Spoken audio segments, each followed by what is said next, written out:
দর্শক এই মুহূর্তে আপনারা যে স্থানটি দেখতে পাচ্ছেন ঠিক এই স্থানটিতেই সুমন নামের এক যুবক এখানে দাঁড়িয়েছিলেন এবং এক পর্যায়ে তার সাথে একটি দল আসে। তারা বাকবিতণ্ডার এক পর্যায়ে তাকে গুলি করে যারা গুলি করে তারা পালিয়ে যায় এবং পরবর্তীতে এই গুলি করার পর যখন সুমন লুটিয়ে পড়ে তখন এখানে যারা উপস্থিত ছিলেন তাকে উদ্ধার করে হাসপাতালে পাঠায় এবং হাসপাতালে পাঠানোর পর কর্তব্যরত চিকিৎসকরা তাকে মৃত ঘোষণা করে। এবং দর্শক যেমনটি আপনাদেরকে দেখাচ্ছিলাম যে হাতিরঝিলে ঠিক পুলিশ প্লাজার সামনের যে অংশটি রয়েছে ঠিক উত্তর পাশে, পুলিশ প্লাজার ঠিক উত্তর পাশের যে স্থানটি রয়েছে গুলশান যাওয়ার যেই প্রবেশদ্বারটি রয়েছে ঠিক সেখানেই একজন গুলিবিদ্ধ হয় এবং তিনি সেখানে যখন লুটিয়ে পড়েন তখন স্থানীয়রা এবং পুলিশ এসে তাকে উদ্ধার করে ঢাকা মেডিকেল কলেজ হাসপাতালে পাঠানোর পর কর্তব্যরত চিকিৎসকরা তাকে মৃত ঘোষণা করেন। এবং এই মুহূর্তে ঘটনাস্থলে পুলিশ, র্যাব সহ আইন শৃঙ্খলা রক্ষাকারী বাহিনীর সদস্যরা উপস্থিত রয়েছেন এবং আপনারা যেমনটি দেখতে পাচ্ছেন যে সড়কের অপর প্রান্তে এই মুহূর্তে অসংখ্য আইন শৃঙ্খলা রক্ষাকারী বাহিনীর সদস্যরা উপস্থিত রয়েছেন। সেখানে বাংলাদেশ পুলিশের সদস্যরা রয়েছেন, র্যাপিড অ্যাকশন ব্যাটালিয়ন 1-এর সদস্যরা সেখানে এসেছেন এবং কিছুক্ষণ আগে তারা গণমাধ্যমের উদ্দেশ্যে ব্রিফ করেছেন এবং সেখানে পুলিশের পক্ষ থেকে যেমনটি জানানো হয়েছে যে সুমন নামে যিনি গুলিবিদ্ধ হয়ে মারা গেছেন তার বিরুদ্ধে পূর্বে বনানী গুলশান থানায় 5 থেকে 6টিরও অধিক মামলা রয়েছে এবং সেগুলো চুরি ছিনতাইজনিত মামলা রয়েছে। এবং পুলিশের পক্ষ থেকে যেমনটি বলা হচ্ছে যে 2 গ্রুপের কোন্দলের শিকার হয়েই সুমন নামের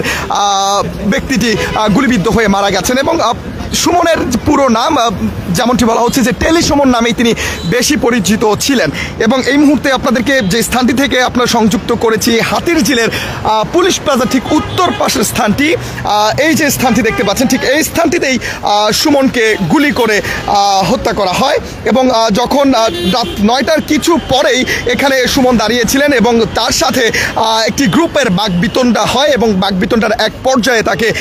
গুলি করে দুর্বৃত্তরা পালিয়ে যান এবং ঘটনাস্থলে তাৎক্ষণিক স্থানীয় এবং আইন শৃঙ্খলা রক্ষাকারী বাহিনীর সদস্যরা তাকে উদ্ধার করে ঢাকা মেডিকেল কলেজ হাসপাতালে পাঠায় এবং সেখানে থাকা দায়িত্বরত চিকিৎসক সুমনকে মৃত ঘোষণা করেন। এবং পুলিশের পক্ষ থেকে যেমনটি বলা হয়েছে যে এই সুমনের বিরুদ্ধে এর আগেও গুলশান বনানী থানায় 5 থেকে 6টি মামলা রয়েছে এবং সেখানে চুরি ছিনতাই সহ আরও বেশ কয়েকটি মামলা রয়েছে। এবং তিনি মহাখালী এলাকায় একটি ব্যবসা করেন, সেখানে অনেকেই বলছে তিনি ডিশের ব্যবসা করতেন এবং সেখানেও কিছু কোন্দল রয়েছে এবং প্রতিপক্ষ যারা রয়েছে তাদের সাথেও তার কিছু ব্যবসায়িক কিছু দ্বন্দ্ব রয়েছে। এবং স্থানীয় অনেকেই বলছেন এবং তার একজন স্বজন তিনিও বলেছেন যে যারা তার প্রতিদ্বন্দ্বী ব্যবসায়ী রয়েছেন তারাও এর আগে বেশ কয়েকবার তাকে হুমকি দিয়েছেন, তারা এমনটা সন্দেহ করছেন যে তারাও এই হত্যার সাথে জড়িত থাকতে পারে এমনটি জানানো হয়েছে। তবে পুলিশের পক্ষ থেকে বলা হচ্ছে 2 গ্রুপের কোন্দল এবং সেখানে ধস্তাধস্তির এক পর্যায়ে সুমনকে প্রতিপক্ষ গুলি করে এবং গুলি করে এই স্থানটি থেকে দুর্বৃত্তরা পালিয়ে যায় এবং পরবর্তীতে আইন শৃঙ্খলা রক্ষাকারী বাহিনী এবং স্থানীয়দের সাহায্যে সুমনকে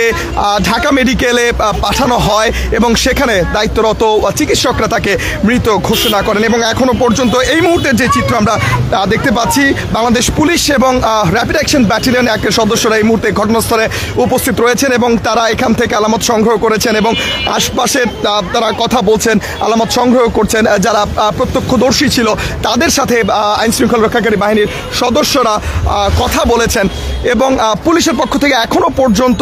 যারা এই হত্যাকাণ্ডের সাথে জড়িত তাদের নাম প্রকাশ করা হয়নি এবং তারা বিস্তারিত তুলে ধরেনি। তবে পুলিশ এবং আইন শৃঙ্খলা রক্ষাকারী বাহিনীর কাছ থেকে যতটুকু আমরা তথ্য পেয়েছি তারা যেমনটি সংবাদ মাধ্যমে বলেছেন যে এখানে 2টি গ্রুপের কোন্দল ছিল এবং সেই কোন্দলের জের ধরেই সুমন ওরফে টেলি সুমনকে গুলি করা হয়। এবং রাত 9টার কিছু পরেই পুলিশ প্লাজার ঠিক উত্তর পাশে আপনারা যেমনটি দেখতে পাচ্ছেন এই যে পুলিশ প্লাজা এবং এই ব্যস্ততম এলাকা এবং যেহেতু আসন্ন ঈদ এবং সেই ঈদকে কেন্দ্র করে এখানে দূরান্ত থেকে মানুষজন এখানে ঈদের কেনাকাটা করতে আসেন এবং ঠিক সেই সময়টাতে যখন কেনাকাটা জমজমাট থাকে ঠিক সেই মুহূর্তে এই স্থানটিতে এবং পুলিশ প্লাজার ঠিক কাছে উত্তর পাশে যে স্থানটি আপনারা দেখতে পাচ্ছেন এখানে এখনো পর্যন্ত রক্তের দাগ দেখা যাচ্ছে। আপনারা যদি দেখেন একটু অস্পষ্ট হয়ে আছে ঠিক এই স্থানটিতেই সুমনকে গুলি করা হয় এবং গুলি করার পর স্থানীয়দের সহায়তায় আইনশৃঙ্খলা রক্ষাকারী বাহিনী তাকে উদ্ধার করে ঢাকা মেডিকেল কলেজ হাসপাতালে পাঠান এবং পরবর্তী সময়ে কর্তব্যরত চিকিৎসক সুমনকে মৃত ঘোষণা করেন। এবং ঘটনার কিছুক্ষণের মধ্যেই সেখানে আইনশৃঙ্খলা রক্ষাকারী বাহিনীর অন্যান্য বিভাগগুলো এখানে চলে আসে। তার মধ্যে ডিবি ডিটেকটিভ ব্রাঞ্চ সহ অন্যান্য যেই স্পেশালাইজড যে ব্রাঞ্চগুলো রয়েছে তারা ঘটনাস্থলে পৌঁছান এবং ঘটনাস্থলে পৌঁছে তারা আলামত সংগ্রহ করেন এবং আশপাশের পুরো এলাকা জুড়ে তারা বিভিন্ন ধরনের তল্লাশি চালান এবং এখনও পর্যন্ত সেই তল্লাশি চলমান রয়েছে। এবং তার কিছু সময়ের মধ্যেই সেখানে র্যাপিড অ্যাকশন ব্যাটালিয়নের সদস্যরা তারা সেখানে এসে যোগ দেন এবং তারা একত্রিত হয়ে এই মুহূর্তে যৌথ বাহিনীর কার্যক্রম এখনও পর্যন্ত চলমান রয়েছে। এবং যেমনটি আপনারা দেখতে পাচ্ছেন যে ডিটেকটিভ ব্রাঞ্চের সদস্যরা সেখানে রয়েছেন এবং র্যাপিড অ্যাকশন ব্যাটালিয়নের সদস্যরা রয়েছেন এবং পুরো এলাকাটিতে এই মুহূর্তে একটি আইনশৃঙ্খলা রক্ষাকারী বাহিনীর যেই তত্ত্বাবধান সেটি আমরা এই মুহূর্তে দেখতে পাচ্ছি এবং পুরো এলাকায় আইনশৃঙ্খলা রক্ষাকারী বাহিনীর সদস্যরা ছড়িয়ে ছিটিয়ে রয়েছেন এবং গণমাধ্যম কর্মীরাও এখানে আছেন। এবং আপনারা যদি দেখেন যে পুলিশের পক্ষ থেকেও এখনো পর্যন্ত তল্লাশি কার্যক্রম এবং এভিডেন্স সংগ্রহ করার যে কার্যক্রম সেটি চলমান রয়েছে এবং পুলিশের ঊর্ধ্বতন যে অফিসারগণ রয়েছে তারাও সেগুলো খতিয়ে দেখছেন।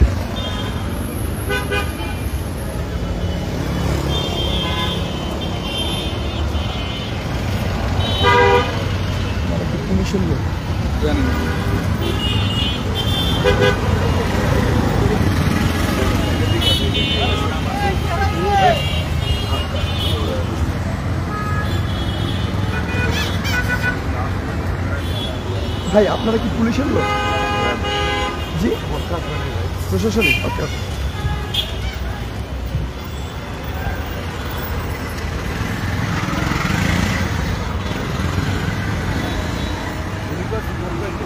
সিসি ক্যামেরা নাই আশেপাশে, সিসি ক্যামেরা আসলে তো কথাই ছিল না। এবং দর্শক যেমনটি আপনারা দেখতে পাচ্ছেন আইনশৃঙ্খলা রক্ষাকারী বাহিনীর পক্ষ থেকে এখনো পর্যন্ত তাদের যেই আলামত সংগ্রহের যে কার্যক্রম সেটি চলমান রয়েছে। সাদা পোশাকে এবং পোশাকে বিভিন্ন বাহিনীর সদস্যরা এখানে উপস্থিত রয়েছেন এবং আপনারা যেমনটি দেখতে পাচ্ছেন তারা কিন্তু তল্লাশির যে কার্যক্রম সেটি এই মুহূর্তে পরিচালনা করছেন। এবং হাতির ঝিলে পুলিশ প্লাজার মতো গুরুত্বপূর্ণ একটি স্থান যেখানে এই মুহূর্তে ঈদের কেনাকাটা নিয়ে পুলিশ প্লাজায় দূর দূরান্ত থেকে সাধারণ মানুষজন এখানে আসছেন এবং এখান থেকে কেনাকাটা করছেন এবং ঠিক জমজমাট যেই মুহূর্তটি রাত 9টার কিছু পর এবং জমজমাট সেই মুহূর্তটাই কিন্তু এই ঘটনাটি ঘটে এবং পুলিশ প্লাজার ঠিক সন্নিকটর যে স্থানটি উত্তর পাশে গুলশানে প্রবেশের যেই স্থানটি রয়েছে ঠিক সেখানেই কিন্তু এই ঘটনাটি ঘটে। এবং আপনারা যেমনটি দেখতে পাচ্ছেন আইনশৃঙ্খলা রক্ষাকারী বাহিনীর তৎপরতা এবং তারা বিভিন্নভাবে কিন্তু বিষয়টি তদারকি করছেন এবং আলামত সংগ্রহ করার চেষ্টা করছেন। এবং ঘটনার পরপর যেমনটি আমরা দেখেছি যে কিছুক্ষণের মধ্যেই সেখানে আইনশৃঙ্খলা রক্ষাকারী বাহিনীর সদস্যরা এসে পৌঁছান। সেখানে পুলিশ সদস্যরা, ডিটেকটিভ ব্রাঞ্চের সদস্যরা এবং র্যাপিড অ্যাকশন ব্যাটালিয়নের একের সদস্যরাও সেখানে এসে উপস্থিত হন এবং তাৎক্ষণিক তারা পুরো এলাকা জুড়ে নিরাপত্তার যে বিষয়টি সেটি জোরদার করেন। এবং এখনও পর্যন্ত আমরা দেখতে পাচ্ছি আইনশৃঙ্খলা রক্ষাকারী বাহিনীর পক্ষ থেকে বিভিন্ন বিভাগের সদস্যরা তারা তাদের যেই কার্যক্রম আলামত সংগ্রহের যে কার্যক্রম তদারকি করার যে কার্যক্রম সেটি এই মুহূর্তে তারা পরিচালনা করছেন। আপনারা যেমনটি দেখতে পাচ্ছেন আইনশৃঙ্খলা রক্ষাকারী বাহিনীর সদস্যরা তারা তাদের কার্যক্রম চালিয়ে নিচ্ছেন। এবং ঠিক কিছুক্ষণ আগে পুলিশের পক্ষ থেকে এখানে ব্রিফ করা হয়েছে গণমাধ্যমের উদ্দেশ্যে এবং যেমনটি জানানো হয়েছে যে ব্যক্তিকে গুলি করা হয় এবং গুলিবিদ্ধ হন তিনি সুমন এবং তিনি টেলি সুমন নামে পরিচিত এবং দুই গ্রুপের একটি কোন্দল, সেই কোন্দল থেকেই এই ধরনের ঘটনা ঘটেছে বলে পুলিশের পক্ষ থেকে জানানো হয়েছে। তবে কারা স্পেসিফিকলি এই ঘটনার সাথে জড়িত তা এখনও পর্যন্ত পুলিশের পক্ষ থেকে নিশ্চিত করা হয়নি। তবে পুলিশ বলছে খুব দ্রুত সময়ের মধ্যে আইনশৃঙ্খলা রক্ষাকারী বাহিনী দুর্বৃত্তদের আইনের আওতায় নিয়ে আসবে। এবং এই মুহূর্তের যেই চিত্র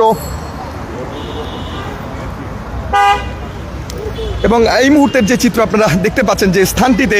সুমনকে গুলি করা হয়েছে, সেই স্থানটিতে এই মুহূর্তে আইনশৃঙ্খলা রক্ষাকারী বাহিনীর সদস্যরা তারা কিন্তু তদারকি করছেন এবং পুরো জায়গাটি তন্ন তন্ন করে খুঁজছেন এবং কোনো আলামত এখনো পর্যন্ত অবশিষ্ট রয়েছে কিনা সেই বিষয়গুলো তারা তদারকি করছেন। এবং দর্শক, আপনাদেরকে জানিয়ে রাখি, আজ রাত 9টার কিছু পরে রাজধানীর গুলশানের পুলিশ প্লাজার উত্তর পাশের গুলশানে প্রবেশ করার যে সড়কটি রয়েছে, সেই দুই সড়কের ঠিক মধ্যভাগের একটি স্থানে সুমন নামের একজনকে দুর্বৃত্তরা গুলি করে এবং এখানে স্থানীয় যারা উপস্থিত ছিলেন তারা জানিয়েছে গণমাধ্যমকে যে প্রথমে এখানে সুমন নামের ব্যক্তিটি এখানে দাঁড়িয়েছিল, পরবর্তীতে তার সাথে কথা কাটাকাটি হয় একটি পক্ষের এবং এক পর্যায়ে সুমনকে গুলি করে তারা পালিয়ে যান এবং তাৎক্ষণিকভাবে আইনশৃঙ্খলা রক্ষাকারী বাহিনী এবং স্থানীয়রা সুমনকে উদ্ধার করে ঢাকা মেডিকেল কলেজ হাসপাতালে পাঠানোর পর সেখানে দায়িত্বরত যে চিকিৎসক, সেই চিকিৎসক তাকে মৃত ঘোষণা করেন এবং পরবর্তীতে তাৎক্ষণিক আমরা যেমনটি দেখতে পাচ্ছিলাম এবং এখনও পর্যন্ত আপনারা দেখতে পাচ্ছেন আইনশৃঙ্খলা রক্ষাকারী বাহিনীর পক্ষ থেকে সেই স্থানটি এই মুহূর্তে পরিদর্শন করা হচ্ছে এবং খুঁটিয়ে খুঁটিয়ে দেখা হচ্ছে যে কোনো আলামত এখনো পর্যন্ত এখানে রয়েছে কিনা এবং কোনো আলামত আছে কিনা সেই বিষয়টি তারা খতিয়ে দেখছেন এবং তারা বলছেন দ্রুত সময়ের মধ্যে যারা হামলাকারী, যারা গুলি চালিয়েছে তাদেরকে আইনের আওতায় নিয়ে আসা হবে। এবং দর্শক, এই হচ্ছে হাতিরঝিল পুলিশ প্লাজা শপিং মলের উত্তর পাশে সুমনকে গুলি করে হত্যার সর্বশেষ আপডেট। আপনাদেরকে সঙ্গে নিয়ে খন্দকার আসিফুজ্জামান, কালের কণ্ঠে জানাচ্ছিলাম সর্বশেষ পরিস্থিতি।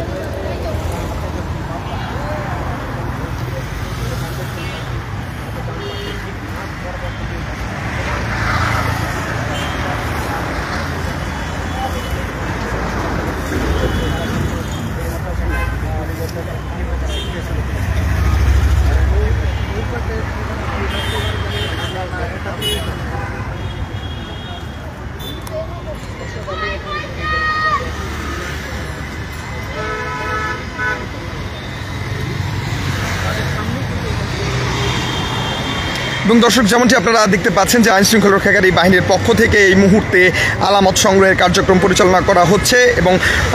ঘটনাটি ঘটে 9টার কিছু পর পুলিশ প্লাজার ঠিক উত্তর পাশে গুলশানে প্রবেশ করার যে সড়কটি রয়েছে, সেই সড়কের মধ্যবর্তী স্থানে এবং সেখানে সুমন নামে একজনকে দুর্বৃত্তরা গুলি করে পালিয়ে যায় এবং তাৎক্ষণিক সুমন নামের সেই ব্যক্তিকে উদ্ধার করে পুলিশ এবং স্থানীয়দের সমন্বয়ে তাকে ঢাকা মেডিকেল কলেজ হাসপাতালে পাঠানো হয় এবং সেখানে রাত 11টার দিকে কর্তব্যরত চিকিৎসক সুমনকে মৃত ঘোষণা করেন এবং এই স্থানটিতে যেখানে সুমনকে গুলি করা হয় সেখানে এই মুহূর্তে আইন শৃঙ্খলা রক্ষাকারী বাহিনীর সদস্যদের উপস্থিতি রয়েছে। Rapid action battalion, detective branch এবং পুলিশের সাধারণ বিভাগও এই মুহূর্তে ঘটনাস্থলে উপস্থিত রয়েছেন এবং তারা আলামত সংগ্রহ করার কাজ করছেন, যেমনটি আপনারা দেখতে পাচ্ছেন। এবং দর্শক, আপনাদেরকে জানিয়ে রাখি, রাত 9টার কিছু পর গুলশানের যে প্রবেশদ্বার পুলিশ প্লাজার 9টার কিছু পরেই যখন জমজমাট সময় কেনা বেচা, ঠিক সেই সময়টাতে কিন্তু এই ধরনের ঘটনাটি ঘটে গেছে এবং সেখানে এই মুহূর্তের যে চিত্র আপনারা দেখতে পাচ্ছেন, আইনশৃঙ্খলা রক্ষাকারী বাহিনীর পক্ষ থেকে আলামত সংগ্রহের কার্যক্রম পরিচালনা করা হচ্ছে এবং ঘটনাস্থলে উপস্থিত রয়েছে পুলিশ, ডিটেকটিভ ব্রাঞ্চ এবং অন্যান্য বিভাগের সদস্যরা এবং র্যাপিড অ্যাকশন ব্যাটালিয়ন 1। এবং দর্শক, এই ছিল রাজধানীর হাতিরঝিল পুলিশ প্লাজার উত্তর পাশে গুলি করে